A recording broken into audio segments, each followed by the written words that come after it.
The Scream franchise was built on horror movie rules, but what if the boldest thing and the scariest thing Scream 7 could do was throw the rules out? Never, ever, ever, under any circumstances say, I'll be right back.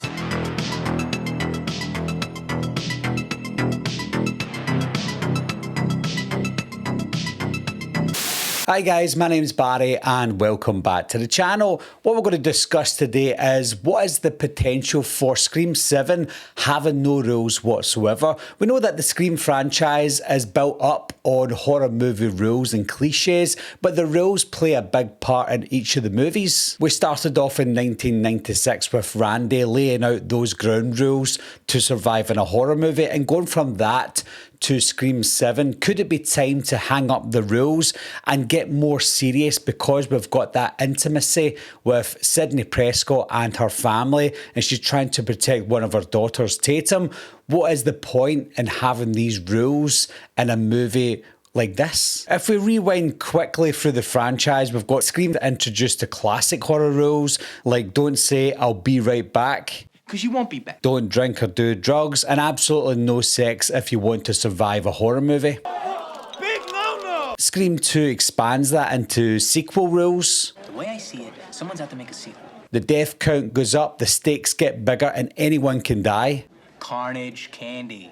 Your core audience just expects it. Scream 3 pushes further with the trilogy rules, like the killer's superhuman, the past will come back to bite you, and you might have to reevaluate everything you thought you knew before. Because true trilogies are all about going back to the beginning. Each time Randy gave us those rules in the first trilogy, you felt like you were on that journey with Randy, and I think that's why a lot of people can resonate with Randy, because he was saying what the audience was thinking. We were saying to the characters, don't go through there, don't go up there, and that's the sort of thing Randy would do in the movies. Oh, there he is.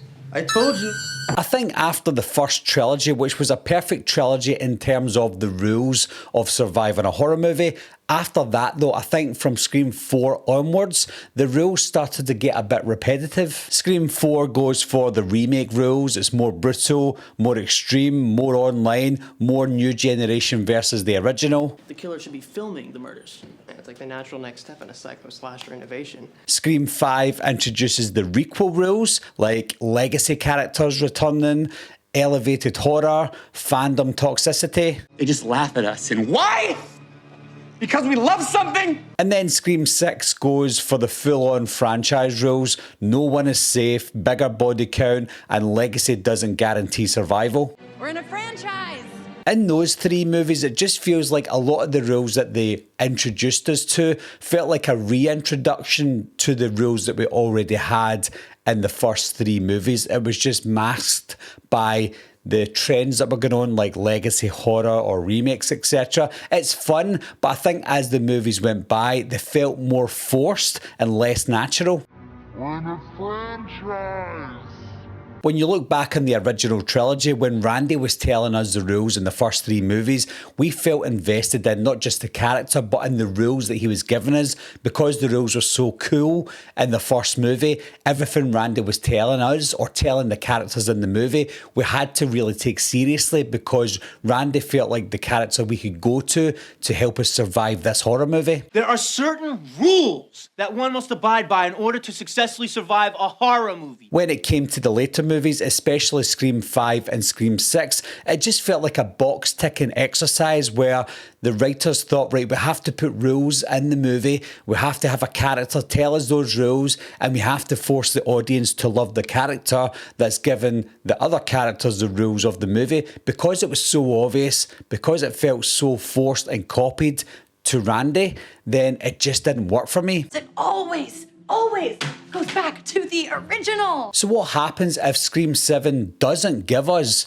any rules, but also they do it in a way that we don't even notice? What happens if they go through the full movie where we don't have a Randy type character? I know that we do have Mindy coming back, but it looks like she's not going to be taking that "everyone listen to me, I'm amazing type of character. I think she's going to tone it down a little bit because of Kevin Williamson coming in. So I think that we may not even get one of those characters that are trying to outdo or even recreate what Randy gave us. We might have an overarching level of having certain rules in horror movies like we always do in every horror movie, but maybe we'll get it less meta than we did in the first 6 movies. I also think that giving us more rules, not only does it give us the opportunity to see more repetitive rules that might lessen the movie, but I feel like having the rules in a movie that looks so serious might tone down some of the serious parts of the movie.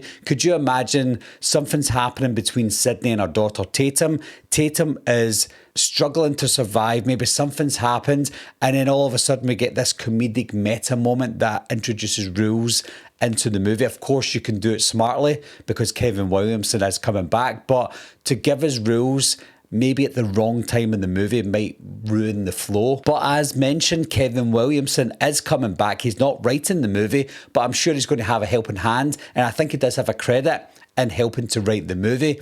So that means that if we do get rules in this film, maybe they'll be a lot smarter than the rules that we got in 5 and 6. This is gonna be fun.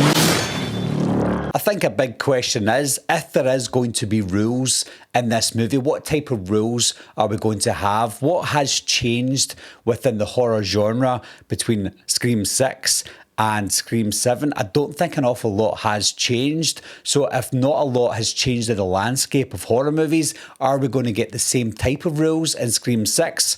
Or are we going to get something different because we've got that mother-daughter aspect of the movie? Is Ghostface going to give us new rules based on the relationship between Tatum and Sidney? Or if it is a returning Ghostface that we thought died and maybe didn't, are they going to give us retro rules like what we got in the 1990s? That would be interesting. Everybody's a suspect!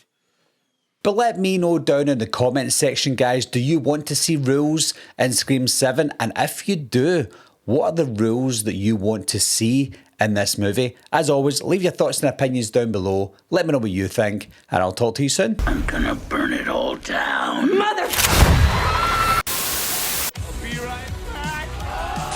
What are you waiting for, huh? Coming to get you, Barbara. Ever played Skin the Cat? Someone's in the back! Stay